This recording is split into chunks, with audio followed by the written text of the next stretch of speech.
할렐루야.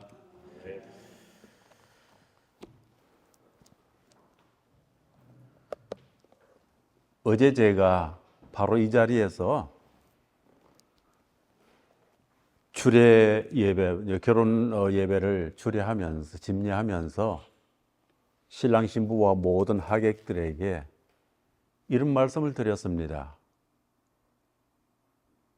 긍정적인 그런 신앙, 긍정적인 그런 생각, 사고를 가지세요 했는데 어젯밤에 또한 오늘 아침까지 쭉 돌아보면서 제가 부정적인 그런 표현부터 했구나. 왜? 오늘 제목이 겉과 속이 다른 신앙생활 이렇게 했습니다. 이거 굉장히 부정적인 것 같아요. 그래서 바로 이 자리에서 제목을 바꾸려고 합니다. 겉과 속이 같은 신앙생활. 이런 모습으로 바꾸려고 합니다. 그렇게 기억해 주시기를 바랍니다. 예수님께서 예루살렘 성전뜰에서 소와 양과 비둘기를 파는 사람들과 돈을 바꾸는 사람들, 환전상들을 다 쫓아내십니다. 성전에 그 사람들이 소와 양들과 함께 비둘기와 함께 그 사람들이 있기 때문에 양과 소와 함께 그 사람들을 다 쫓아내시고 환전상들의 그 모든 돈판을 다 뒤집어 버립니다. 하나의 종교 개혁입니다. 그죠? 여기서 저는 질문이 생겨요. 왜 예수님께서 이렇게 화가 나셨을까? 무엇이 예수님으로 하여금 이렇게 화나게 하셨을까? 이유가 무엇일까 생각해 봅니다. 여러 가지 이유가 있겠습니다만은 제게 가장 강하게 들어왔던 이유는 무엇이냐? 사람들의 겉과 속이 다른 신앙생활, 이것이 바로 예수님으로 하여금 가장 화나게 하셨고 격노하게 하셨고 심지어는 상을 뒤엎는 그런 개혁적인 그런 말씀을 하시게 된 것입니다. 예수님께서 내쫓으신 이 짐승들, 양들, 어떤 짐승들입니까? 바로 성전 뜰에서 팔렸던 그 짐승들이고 그 양들입니다. 이 짐승들은 바로 하나님 앞에 예배할 때에, 제사할 때에 드려지는 귀한 제물들입니다. 이 짐승들을 파는 상인들 어떤 사람들입니까?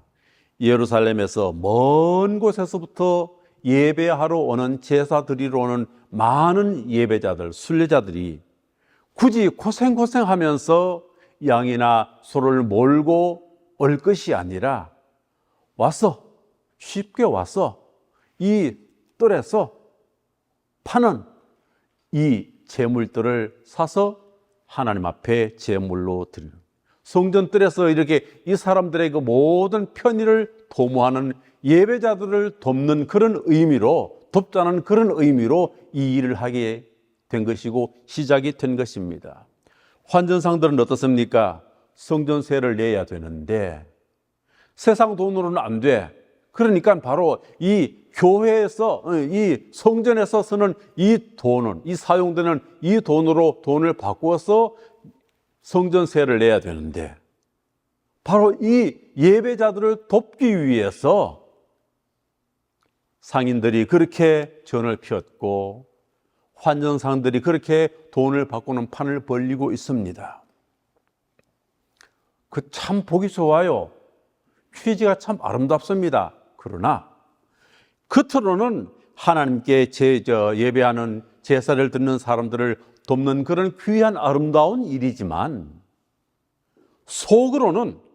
실제로는 탐욕과 거짓과 죄로 가득 차 있는 것을 우리는 알고 있었습니다. 당시 제사장들과 또한 사람들이 가지고 왔던 그 모든 재물, 사람들이 가져왔을 때는, 예배자들이 가져왔을 때는 그것을 불합격시킵니다. 그리고 제사장과 또한 그 종교 지도자들이 그 성전뜰에서 팔리는 그 재물만 합격을 받아 주었던 것입니다. 그러니 장사꾼들은 막대한 이익을 남기고요. 그것이 또한 제사장들과 그 당시 종교 지도자들에게 흘러들어가게 되는 것입니다. 다 이미 자기들끼리 이미 다 결속이 되어 있다는 사실이죠. 무슨 말이냐? 처음 시작은 그렇게 했습니다만은 그게 아니거든요. 그래서 나오는 것이 무엇이냐? 겉과 속이 다른 모습. 겉과 속이 다른 예배자의 모습과 모든 관계자들이 되는 것입니다. 그러니까 성전은 더 이상 성전의 역할을 하지 못하게 되고, 그러면은 사람이 하나님 앞에 더 나아갈 수가 없게 되는 것이죠. 성전이 성전으로서의 모든 펑션을 다 놓쳐버렸기 때문에. 예수님은 분명히 말씀하십니다. 내 집은 아버지의 집이라고. 성전은 아버지의 집이라고. 그죠? 성전은 무엇이냐? 타락한 인간이 하나님을 만날 수 있도록 구별해 놓은, 허락된 그런 장소가 바로 성전입니다. 인간이 속죄를 받는 곳, 그것이 바로 성전입니다. 하나님께 예배하고 감사하고 또한 기도하라고 하나님께서 특별히 구별해 놓은 장소, 그것이 바로 성전이 되는 것입니다. 그런데 이 성전이 더럽혀졌다. 그러니까 이스라엘 백성들이 망하고 구원의 길이 막히고요, 은혜의 길이 막히게 되는 것입니다. 이 성전은 온 인류의 속죄의 그 예수님을 어떻게 했습니까? 예표로 삼는 그런 곳인데, 그들은 성전을 성전되지 못하게 만들었기 때문에 예수님께서 그토록 진노하셨던 모습을 보여주고 있는 것입니다. 여기서 우리가 생각해야 될 것은, 오늘 우리가 예배할 때에 예배자의 마음이 어떤 것인가? 형식적인 그런 종교 생활이 얼마나 무서운가 하는 것을 생각을 해야 되겠다는 거예요. 겉으로는 하나님을 믿는 것처럼 보이는데 실제로는 세상을 섬기고 돈을 섬기는 그런 사람들 많이 보게 되는 것입니다. 이런 종교 생활이 심각한 마음의 중요함을 알지 못하고 죄인 것을 인식하지 못하기 때문에 빚어지는 것이 아닌가. 사도행전 5장에 보면은 아나니아와 삽비라 부부의 얘기가 나옵니다.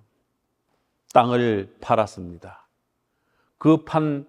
땅을 판 그 돈 가운데서 큰 금액을 떼어서 제물로 드렸습니다.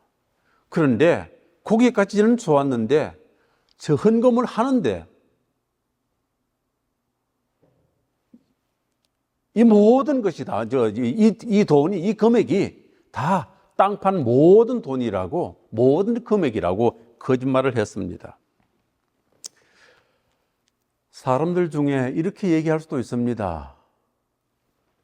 이것이 그렇게 큰 죄입니까? 어쨌든 간에 이 어마어마한 돈을, 보통 사람들이 생각할 수 없었던 그런 돈을 하나님 앞에 헌금한 것 아닙니까? 그렇게 생각할 수도 있어요. 그런 사람들 의외로 많더라고요. 우리 말에 이런 말이 있죠, 그죠? 꽁 잡는 게 뭐라고요? 매라고요.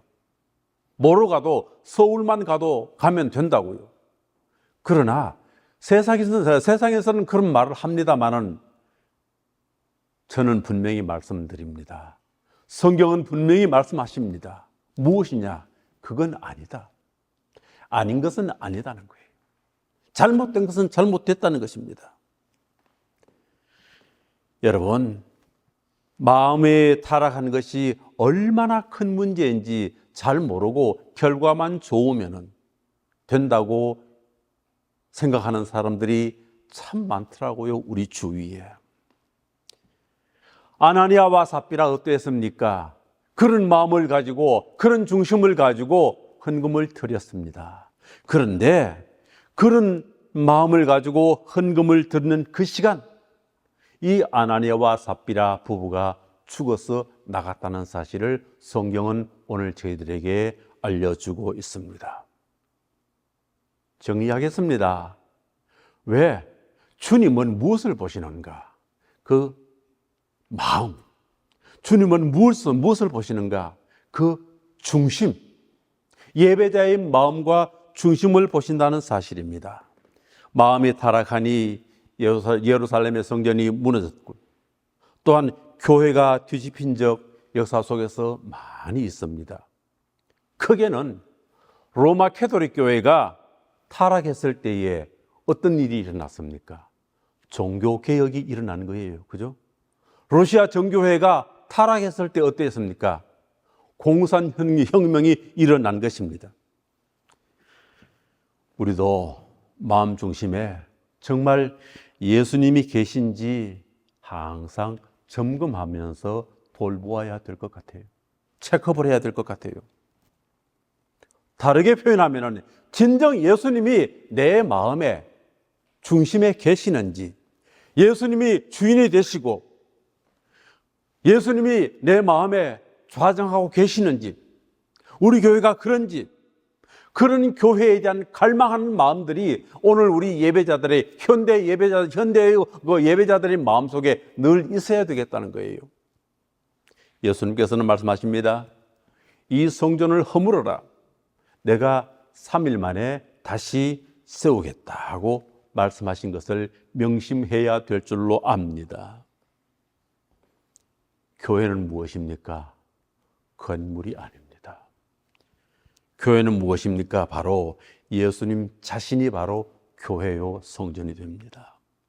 우리가 이것을 잊어버릴 때에 우리는 건물이라든가 시설이라든가 교단이라든가 교리라든가 프로그램이라든가 예배 형식이라든가 이런 것에 목매는 것을 많이 봅니다. 이런 것에 목매는 것을 많이 봐요. 이것 틀리면 다 2단이요, 다 3단이요, 다 정죄해버립니다. 그러나 가장 중요한 것은 무엇이냐? 예수님이 내 마음 속에, 우리 예배자들의 중심 속에 계시느냐 아니냐, 내 감정이냐 아니냐, 이것을 우리가 늘 살펴봐야 되겠다는 것입니다. 예수님이 주인이신 이 교회에 늘 추구하는데 어떻게 하면 우리가 예수님이 주인이신 이 교회를 다시 세워나갈 수 있을까? 간단합니다. 교인 한 사람 한 사람, 예배자 한 사람 한 사람이 진정한 성전이 되었을 때, 성전, 바로 참된 성전이 되었을 때에 예수님이 머리가 되시고 예수님이 주인 되신 그런 교회로 점점 바뀌어지게 될 줄로 압니다. 고린도전서 3장 16절 말씀해 보면은 너희는 너희가 하나님의 성전인 것과 하나님의 성령이 너희 안에 계시는 것을 알지 못하느냐. 누구든지 하나님의 성전을 더럽히면은 하나님이 그 사람을 멸시하리라. 하나님의 성전은 거룩하니 너희도 거룩하라. 하나님의 성전이 거룩하니 너희도 거룩하라. 여러분 스스로가, 여러분들의 마음과 여러분들의 중심들이, 여러분들의 삶이 거룩하라고 성경은 말씀하고 있습니다. 오늘 말씀은 우리를 더욱더 거룩하게, 정결하게 하는 말씀이 되는 것입니다. 우리가 성전입니다. 왜? 주님께서 말씀이 우리를 향해서 너희는 거룩한 성전이라고 말씀하셨거든요. 우리가 성전 되었음에도 불구하고 성전되지 못하는 그런 삶을 살고 있다면은 오늘 우리 다시 한 번 더 우리 자신들을 돌아보고 또한 정비를 해야 될 줄로 압니다. 겉이 아니라 내 자신의 마음에 예수님이 왕이신지 다시 한 번 더 내 마음을 한번 돌아보시기를 바랍니다. 여러분들의 마음속에 예수님께서 좌정하고 그 좌정하신 그곳에서 주님께서 나를 주관하고 계시는가? 그 자리에 혹시 내 욕망이라든가 내 욕심이라든가 내 명예라든가 이런 것이 그 자리에 혹시 있지 않는가? 우리 자신들을 한번 살펴보실 수 있기를 바랍니다. 오늘 이 말씀은 말입니다. 술 취하고 방탕하고 교회도 안 나오고 이런 사람들을 향하는 그런 말씀이 아니에요. 누구를 향한 말씀입니까? 바로 겉과 속이 다른 사람이 되지 않았는가? 오늘 예배하는 내가, 오늘 찬양하고 경배하는 내가 참 겉과 속이 바른 똑같은 그런 삶을, 그런 찬양을 하고 있는가? 아니면 겉과 속이 다른 신앙생활을 하고 있는가? 이것을 살피라고 오늘 말씀은 우리에게 주십니다. 그렇다면 여러분, 원수도 사랑하게 되었습니까? 그렇지 않다면 십자가의 용서를 믿는 것은 죽은 믿음입니다. 여러분, 더 이상 근심하고 두려워하지 않는 그런 삶을 살고 있습니까? 만약에 그렇지 않다면 하나님의 사랑이 하나님이 사랑이라는 그 사실을 믿는다는 것은 거짓된 그런 믿음이 되는 것입니다.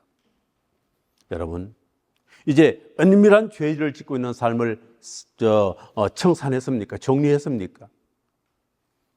그렇지 않다면 예수님이 내 마음속에 계시다는 그 믿음, 거짓된 믿음입니다. 세상에서 잘 사는 것보다도 하늘나라의 일을 위해서 고난당하는 것이 더 크고 더 큰 기쁨이 되고 있습니까? 만약에 그렇지 않다면 하나님의 나라가 있음을 믿는다는 것 다 거짓된 믿음이 된다는 사실입니다. 혹시 제가 한 서너 가지 말씀드렸는데 이 말씀 자신에게 해당된다고 생각되는 사람들은 정신을 다시 한 번 더 꼭 잡기를 바랍니다.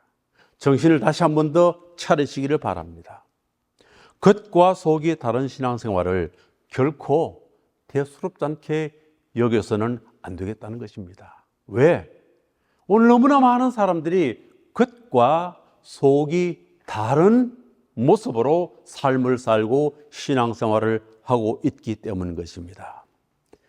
그 모습을 보고 예수님께서 어떻게 하셨는지 우리가 잊지 말아야 될 것 같습니다. 그렇다고 해서 닥쳐올 심판을 두려워하지 말라는 것 아닙니다. 성전되는 엄청난 은혜를 받고도 그 은혜를 누리지 못하고 살고 있는 그 삶에 대해서 원통해야 한다는 사실입니다. 회개해야 한다는 사실입니다. 왜? 이미 우리는 주님께서 말씀을 통해서 너희는 성전이 되었다고 말씀하셨거든요. 엄청난 은혜인데, 엄청난 복인데 우리는 그 주님께서 말씀을 통해서 주신 그 복을, 은혜를 누리지 못하고 산다. 얼마나 안타깝습니까? 얼마나 안타깝습니까? 성전 된 자로 살려면 말입니다. 어려운 것 없습니다. 겉과 속이 같은 그런 신앙의 삶을 사시기를 바랍니다. 겉과 속이 같은 신앙의 삶을 살려면 어떻게 해야 될 것인가? 이제 내 마음을 점검하셔야 됩니다. 첫 번째는 예수님께서 내 마음에 임재해 계심을 정말 믿고 살아가시기를 바랍니다. 주님께서 내 마음속에 좌정해 계심을 분명하게 믿고 고백하는 그런 삶을, 주님과 함께 간다는 그런 고백을, 그런 자각을 늘 하시면서 살아가실 수 있기를 바랍니다. 또 한 가지 더는 무엇이냐? 예수님의 말씀이라면은 무조건 순종하는 그런 삶을 사시기를 바랍니다. 예수님의 말씀인데도 불구하고 내 생각에 내가 계산해보고 주판 놔보고 좀 손해가 나면은 돌아서고 내가 계산하는 것이 아니라 예수님의 말씀이기에 무조건 순종하고 나가는 그런 삶을 사실 수 있기를 바랍니다. 그 다음 한 가지 더, 성령의 하나 되게 하심 앞에 반드시 따르고 순종하시기를 바랍니다. 성령께서 하시는 그 말씀 앞에 순종하는 생활, 거기에는 내 이론도 내 사상도 내 어떤 노선도 없습니다. 성령의 역사심이기에 그냥 그대로 순종하는 그런 순종의 마음, 순종의 자세가 우리들에게 필요한 것입니다. 그러면은 바로 성전된 자로서의 삶을 살고, 그렇게 되면은 바로 겉과 속이 같은 그런 삶을 사실 수 있게 되는 것입니다.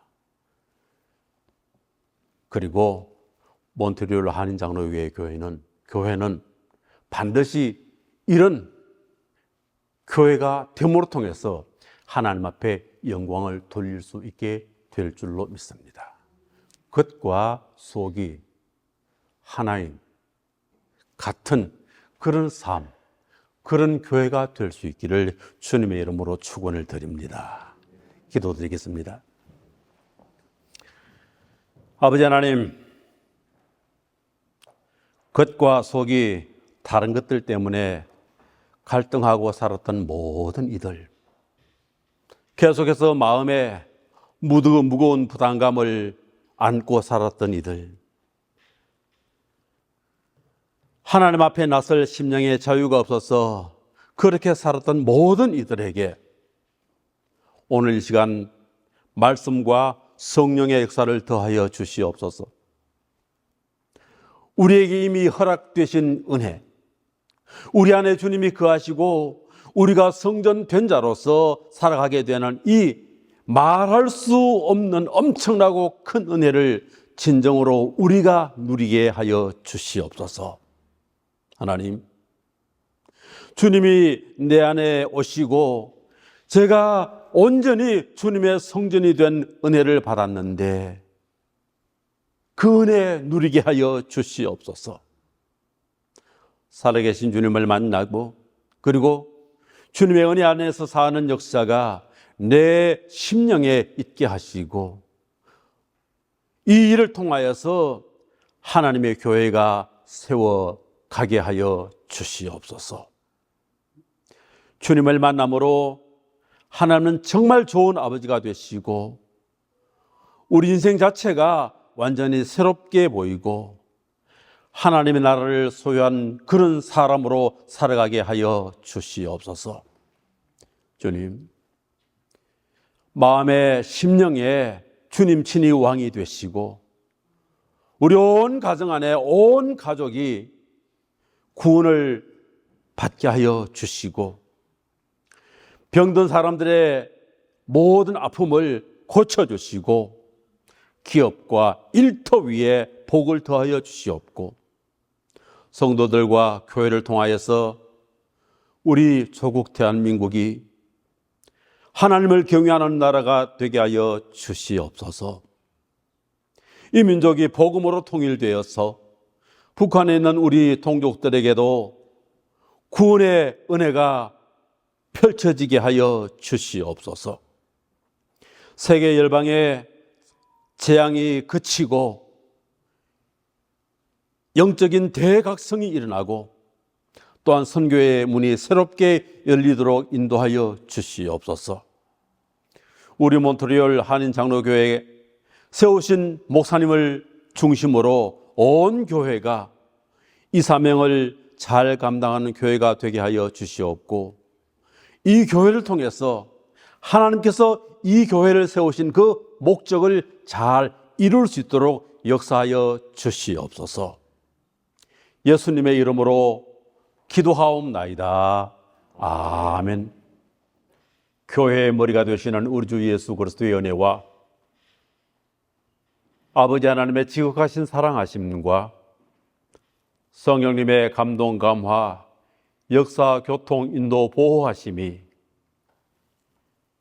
겉과 속이 같은 모습으로 하나님 앞에 나아가고 예배하고 살아가기를 원하는 귀한 믿음의 권속들 머리 위에, 이 교회 위에 이제부터 영원토록 함께 하실지어다. 아멘.